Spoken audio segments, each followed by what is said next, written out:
नमस्कार प्यारे बच्चों। आज हम जानेंगे कि खाद्य पदार्थों को खराब होने से कैसे बचाया जा सकता है। बच्चों, ये है राहुल का घर। कल मैं राहुल के मम्मी पापा से मिलने उसके घर गई थी। राहुल की 3 दिन की छुट्टी थी। वो अपने मम्मी पापा के साथ घूमने चला गया।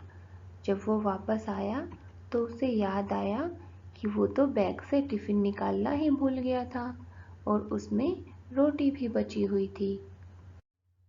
जब उसने टिफ़िन को खोला तो उसने देखा कि रोटी पर कुछ हरा हरा सा पदार्थ था। वो सोचने लगा कि ये हरा पदार्थ क्या है, ये हरी चीज़ क्या है और ये कहाँ से आई है। तब उसे याद आया कि ये चीज़ तो वैसी ही है जैसी ब्रेड पर थी जब वो उसे फ्रिज में रखना भूल गया था और माँ ने बहुत डांट लगाई थी कि उसकी वजह से सारी ब्रेड खराब हो गई। तब उसने सोचा कि ब्रेड पर तो वो हरी हरी सी चीज़ बहुत ज़्यादा थी। अगर वैसी ही चीज़ रोटी पर भी है तो इसका मतलब हुआ कि रोटी भी खराब हो गई है। तब उसे बहुत बुरा लगा कि उसकी वजह से रोटी खराब हो गई। उसने सोचा कि इससे तो अच्छा होता वो रोटी को अपने दोस्तों के साथ बांटकर खा लेता। उसे ध्यान आया कि स्कूल से आते वक्त मैंने एक गाय को भी तो देखा था। रोटी को खराब करने से तो अच्छा होता मैं रोटी गाय को ही दे देता। प्यारे बच्चों, आपको क्या लगता है, राहुल सही सोच रहा है ना? जो रोटी खराब हो गई है वो किसी के काम आ सकती थी। हमारी लापरवाही की वजह से बहुत सारा भोजन या तो खराब हो जाता है या बर्बाद हो जाता है। हमें ऐसा बिल्कुल नहीं करना चाहिए। हाँ, आप बिल्कुल सही सोच रहे हैं। भोजन का खराब होना और बर्बाद होना दोनों अलग-अलग हैं। खराब होने का अर्थ है सूक्ष्म जीवों की उपस्थिति की वजह से भोजन का खाने लायक न रहना और बर्बाद होने का अर्थ है आवश्यकता से अधिक भोजन होने के कारण भोजन का उपयोग में न लाया जाना।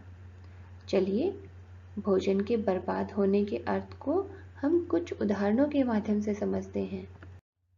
जब हम किसी पार्टी में जाते हैं या किसी समारोह में जाते हैं तो क्या करते हैं, अपनी प्लेट में बहुत सारा भोजन डालकर बैठ जाते हैं और फिर सारा हमसे खाया नहीं जाता। या जब हम किसी रेस्टोरेंट में जाते हैं तब भी तो ऐसा ही कर देते हैं ना कि हम बहुत सारा भोजन ऑर्डर कर देते हैं और सारे भोजन को हम खा नहीं पाते, उसे जूठा छोड़ देते हैं। कई बार हम घर में भी तो ऐसा ही कर देते हैं कि अपनी प्लेट में बहुत सारा भोजन डालकर बैठ जाते हैं और फिर सारा हमसे खाया नहीं जाता। तो प्यारे बच्चों, हमें अपने प्लेट में उतना ही भोजन डालना चाहिए जितना कि हम खा सकें। इन तीनों उदाहरणों में हमने देखा कि जब हम शादी या समारोह में गए थे या जब हम रेस्टोरेंट में गए थे या घर में भी, भोजन कब बर्बाद हुआ, जब हमने अपनी आवश्यकता से ज़्यादा ले लिया, ज़रूरत से ज़्यादा ले लिया। तो प्यारे बच्चों, हमें ऐसा नहीं करना चाहिए और हमें भोजन को बर्बाद नहीं करना चाहिए। प्यारे बच्चों, क्या आप जानते हो कि जिस पदार्थ की वजह से राहुल की रोटी और ब्रेड खराब हो गई थी, वो हरा पदार्थ क्या था, वो हरी चीज़ क्या थी? क्या आप जानते हैं वो हरी परत कहाँ से आई? बच्चों, रोटी पर यह हरे रंग की परत एक प्रकार की फफूंदी है। इसके बीजाणु हवा में रहते हैं और ये बहुत छोटे होते हैं। छोटे होने के कारण ये हमें दिखाई नहीं देते और हम इन्हें आवर्धक लेंस की सहायता से देख सकते हैं। नमी में ये अधिक सक्रियता से पनपते हैं और हरे रंग के रूप में दिखाई देते हैं। नमी में ही ये बीजाणु अधिक सक्रियता से पनपते हैं। ये जानने के लिए मैंने एक प्रयोग किया। मैंने 2 रोटियों को लिया, एक रोटी को रखा टिफ़िन के अंदर और दूसरी रोटी को रखा बाहर। पहले दिन ये रोटियां ऐसे दिख रही थी। जब मैंने दूसरे दिन टिफ़िन को खोला तो कुछ खास परिवर्तन नहीं दिखा। फिर मैंने पहली रोटी जिसको मैंने टिफ़िन के अंदर रखा था उस पर पानी की कुछ बूंदें छिड़क दी और रोटी को दोबारा से टिफ़िन में रख दिया। दूसरी रोटी पर भी मैंने पानी की कुछ बूंदें छिड़क दी और उसको बाहर रख दिया। जब मैंने तीसरे दिन टिफ़िन को खोला तो पहली रोटी ऐसी दिख रही थी। उस पर कुछ सफ़ेद सफ़ेद सा दिखने लग गया था, पर अभी इसमें कुछ बदबू नहीं आ रही थी। जबकि दूसरी रोटी सूख गई थी, जबकि उतनी ही पानी की बूंदें पहली रोटी पर डाली गई थी और उतनी ही दूसरी रोटी पर। फिर मैंने 5वें दिन जब टिफ़िन को खोला तो पहली रोटी ऐसी दिख रही थी। उस पर वैसा ही हरा पदार्थ दिखने लग गया था जैसा हमने राहुल की रोटी पर देखा। आप भी इस चित्र में देख पा रहे होंगे। जबकि दूसरी रोटी सूखी हुई थी, उस पर ऐसा कोई बीजाणु हमें दिखाई नहीं दिया जैसा कि पहली रोटी पर दिख रहा है। तो इससे हमने निष्कर्ष निकाला कि नमी में ही ये बीजाणु अधिक सक्रियता से पनपते हैं, क्योंकि बाहर की वायु से दूसरी रोटी तो सूखती रही जबकि पहली रोटी नहीं सूख पाई और नमी में रही, इसलिए इतना हरा पदार्थ उस पर जमा हो गया, इतनी फफूंदी रोटी को लग गई। 5वें दिन रोटी में बहुत बुरी बदबू आ रही थी। क्या आप जानते हैं कि बारिश के मौसम में वायु में ज़्यादा नमी रहती है, इस वजह से बारिश के मौसम में फफूंदी ज़्यादा विकसित होती है। या हम कहें कि खाद्य पदार्थ जल्दी खराब हो जाते हैं। रोटी और ब्रेड को तो हमने उन पर लगी फफूंदी देखकर पहचान लिया कि वो खराब हो गई हैं, परंतु खाने की सभी चीज़ें केवल फफूंदी लगने से खराब नहीं होती। इनके खराब होने के और भी कई कारण हो सकते हैं। अब हम कुछ और खाद्य पदार्थों को देखते हैं कि उनके खराब होने की पहचान हम कैसे कर सकते हैं। पहले आटे को देखते हैं। जब आटा आपको कुछ गीला गीला सा लगे और उसका रंग कुछ बदला हुआ सा लगे तो समझ लेना चाहिए कि वो खराब हो गया है। खराब आटे में कुछ छोटे छोटे कीड़े भी हो सकते हैं। आटे को हमें हमेशा बंद डिब्बे में रखना चाहिए ताकि नमी ना पहुंच पाए। दालों में कुछ छोटे छोटे कीड़े उत्पन्न हो जाते हैं जो उन्हें खा खा कर खोखला करते रहते हैं। हमें दालों को हमेशा वायुबंद डिब्बे में रखना चाहिए। इस चित्र में देखिए 2 तरह के आलू हैं, एक बिल्कुल ताज़ा दिख रहे हैं और दूसरे खराब से दिख रहे हैं। इनके रंग में परिवर्तन आ गया है। तो अगर वस्तु के रंग में इस तरह से परिवर्तन आ जाता है तो हमें समझ लेना चाहिए कि वो खराब हो गई है। यहाँ पर हमें इस पर फफूंदी लगी नहीं दिख रही है, ना ही हमें कीड़े लगे दिख रहे हैं, परंतु इनका रंग बिल्कुल काला पड़ गया है, तो ये खराब हो गए हैं। ये सेब देखिए बिल्कुल ताज़ा लग रहा है और दूसरा ये सेब जहाँ पर हमने सर्कल किया है उस भाग पर ध्यान दीजिए। आपको ये कुछ दबा हुआ सा लगेगा और इसका रंग भी सेब के दूसरे हिस्सों से कुछ अलग दिख रहा है। इसका अर्थ हुआ कि ये यहाँ से खराब होना शुरू हो गया है परंतु ना तो यहाँ पर फफूंदी लगी है और ना ही यहाँ पर कीड़े लगे हैं। तो इसका अर्थ हुआ कि कुछ और सूक्ष्म जीव हैं जो इसे खराब कर रहे हैं। प्यारे बच्चों, भोजन सूक्ष्म जीवों अर्थात जीवाणु व फफूंदी और कीड़े मकोड़ों के कारण खराब हो जाता है। सिर्फ फल, सब्जियां और दालें ही नहीं, पका हुआ या तैयार भोजन भी सूक्ष्म जीवों की वजह से खराब हो जाता है। हमें बचे हुए भोजन को फ्रिज में रख देना चाहिए। देखने के अलावा सूंघने या चखने पर भी हमें पता लग जाता है कि कोई वस्तु खराब हो गई है। हमने आटे को देखा, उसमें कुछ कीड़े थे या कुछ गीला गीला लग रहा था देखने में, तो हमें पता चल गया कि वो खराब हो गया है। या हमने सेब को देखा कि वो एक जगह से दबा दबा लग रहा था, उसका रंग बदला हुआ लग रहा था, तो वो खराब हो गया था। इसके अलावा हम सूंघकर या चख कर भी पता लगा सकते हैं कि कोई वस्तु खराब हो गई है। यहाँ देखिए, ये दो तरह के केले हैं। एक का रंग काला पड़ गया है और दूसरे बिल्कुल ताज़ा दिख रहे हैं। तो देखकर हमने पहचान लिया कि ये कौन से खराब हैं और कौन से सही हैं। इसके अलावा जब आप इसको चख कर देखेंगे काले वाले केले को, तो भी आपको पता लग जाएगा कि ये खराब केला है। जब दूध का स्वाद कुछ खट्टा खट्टा सा लगे तो समझ लेना चाहिए कि वो खराब हो गया है। और खराब भोजन का स्वाद भी कुछ बदला हुआ सा लगेगा और उसमें बदबू भी आती मिलेगी। तो इसका अर्थ है कि हम चखकर और सूंघकर भी पता लगा सकते हैं कि कोई वस्तु, कोई खाद्य पदार्थ खराब हो गया है।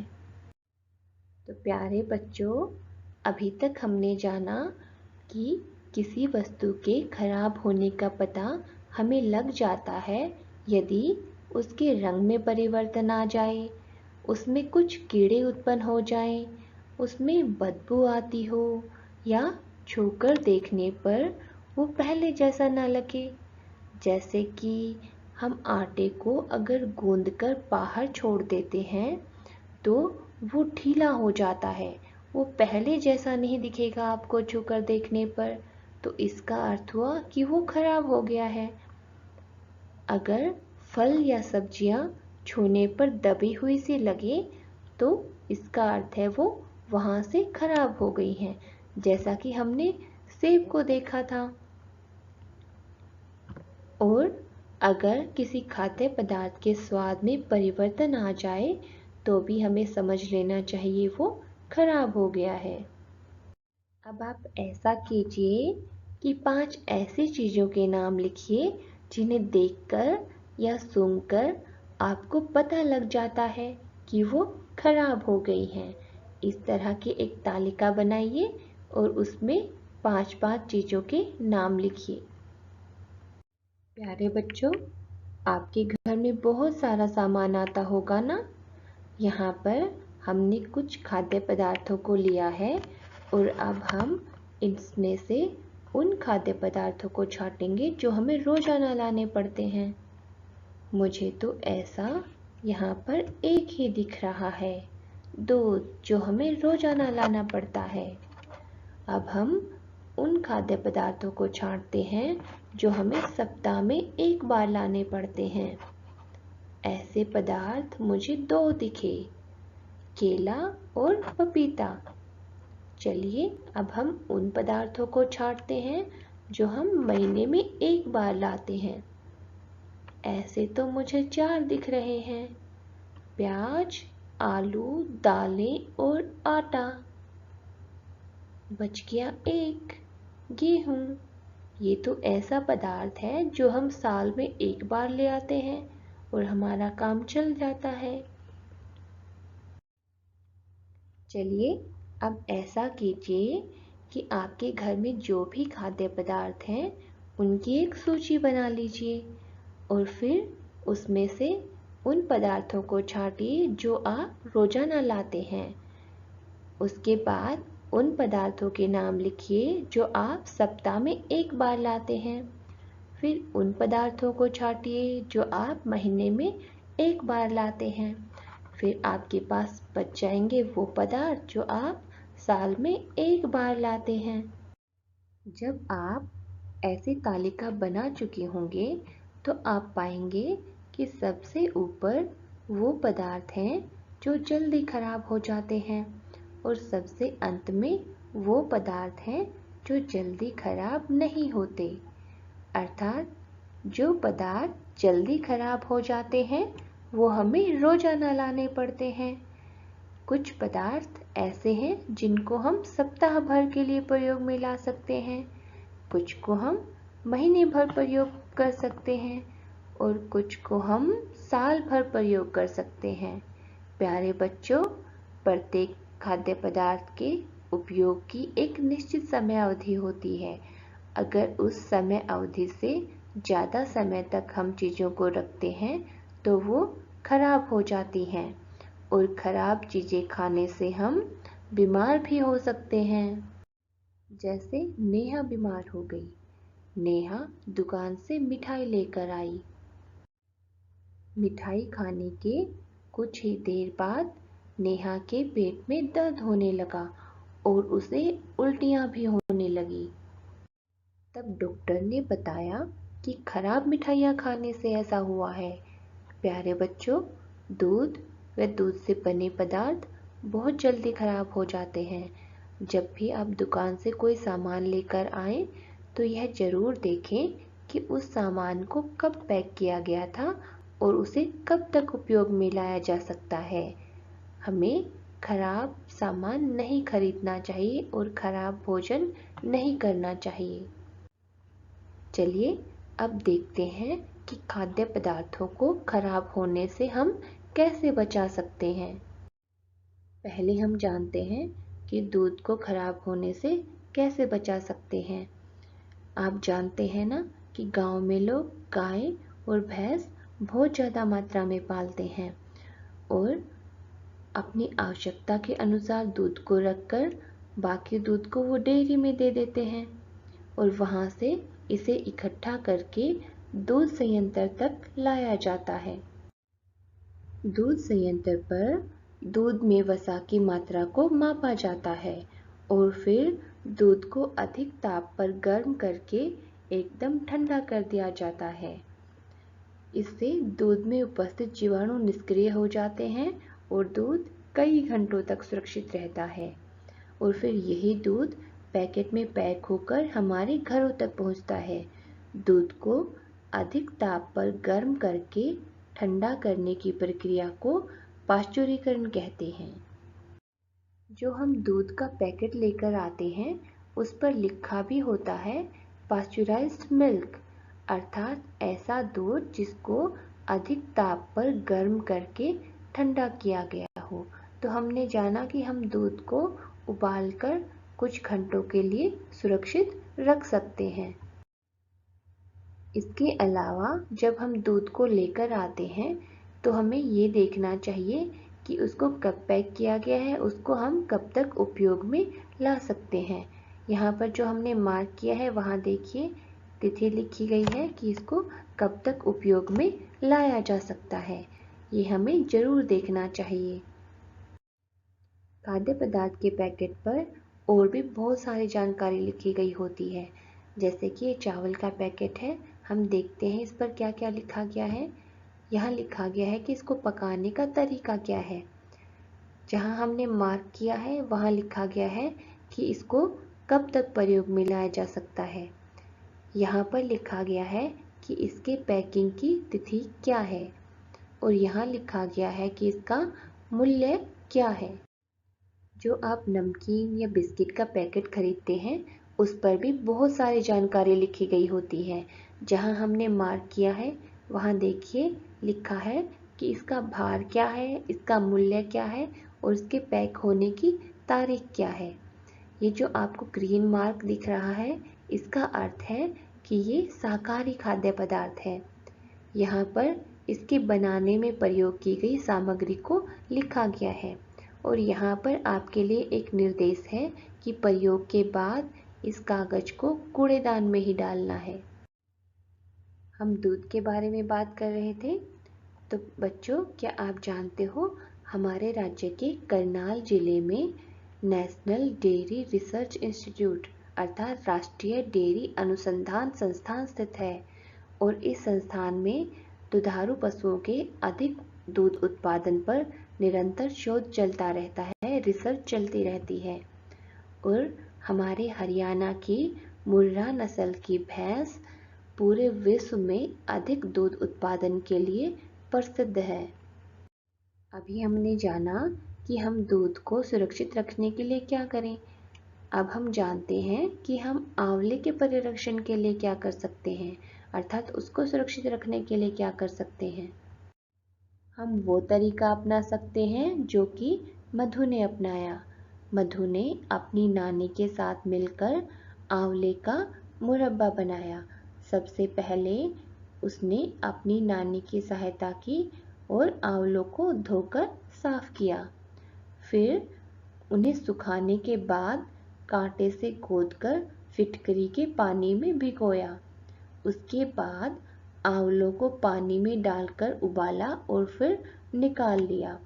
इसके बाद उन्होंने चाशनी तैयार की और आंवलों को चाशनी में डालकर पकाया। पकाते समय यह ध्यान रखा कि आंवले अधिक न गलने पाए।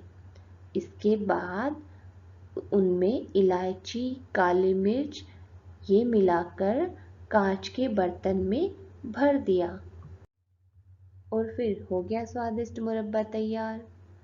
वैसे तो आंवला बहुत जल्दी खराब हो जाता, परंतु मुरब्बा बनाने के बाद मधु ने उसे लगभग 2 महीने तक खाया। क्या आप जानते हैं कि आंवला सेहत के लिए बहुत अच्छा होता है, क्योंकि इसमें आयरन और विटामिन सी काफ़ी अधिक मात्रा में होता है। आंवले के अलावा और भी बहुत सारे ऐसे फल और सब्जियां हैं जिनका मुरब्बा बनाया जा सकता है, जैसे कि खुबानी, सेब, आम, बेल, अनानास, अदरक, गाजर और पेठा। और भी बहुत सारे ऐसे फल और सब्जियां हैं जिनको हम मुरब्बा बनाकर सुरक्षित रख सकते हैं। आप अपने बड़ों से पूछिए कि उन्होंने किस किस चीज़ का मुरब्बा खाया है या बने हुए देखा है। हम खाद्य पदार्थों को कम तापमान पर रखकर भी सुरक्षित रख सकते हैं। जैसे कि अगर हम मटर के दानों को फ्रीज़र में रख दें, कम तापमान पर रख दें, तो वो काफ़ी लंबे समय तक सुरक्षित रह सकते हैं। और जब हम उनको प्रयोग में लाएं तो थोड़ी देर के लिए अगर पानी में रख दें तो वो वैसे ही हो जाते हैं जैसे कि ताज़ा मटर के दाने होते हैं। मक्का के दानों को भी हम ऐसे ही सुरक्षित रख सकते हैं। यहाँ पर देखिए, इस पर लिखा है कि इसको कब पैक किया गया और यहाँ पर लिखा है कि इसको कब तक प्रयोग में लाया जा सकता है, अर्थात कम तापमान पर रखकर इसको हम 12 महीने तक भी प्रयोग में ला सकते हैं। तो कम तापमान पर जीवाणुओं की क्रियाएं मंद हो जाती हैं और जो पदार्थ है वो लंबे समय तक सुरक्षित रह पाता है। कुछ खाद्य पदार्थों को हम सुखाकर भी सुरक्षित रख सकते हैं। आपने माँ या दादी को कचरियाँ सुखाते हुए तो देखा होगा। वो खाद्य परिरक्षण का ही एक तरीका है, भोजन को सुरक्षित रखने का ही एक तरीका है। मेथी के पत्तों को भी हम सुखाकर काफ़ी लंबे समय तक सुरक्षित रख सकते हैं। बहुत सारे ऐसे खाद्य पदार्थ हैं जिनको हम सुखाकर सुरक्षित रख सकते हैं, जैसे कि सेब, अनानास, मिर्च, खरबूजे के बीज आदि। सुखाने पर इनकी नमी निकल जाती है और नमी कम होने से जीवाणु नहीं पनपते तथा खाद्य पदार्थ लंबे समय तक सुरक्षित रहता है। अचार बनाकर भी हम फलों और सब्जियों को लंबे समय तक सुरक्षित रख सकते हैं। अचार बनाने की प्रक्रिया में फलों और सब्जियों को नमक, मसाले और तेल डालकर परिरक्षित किया जाता है।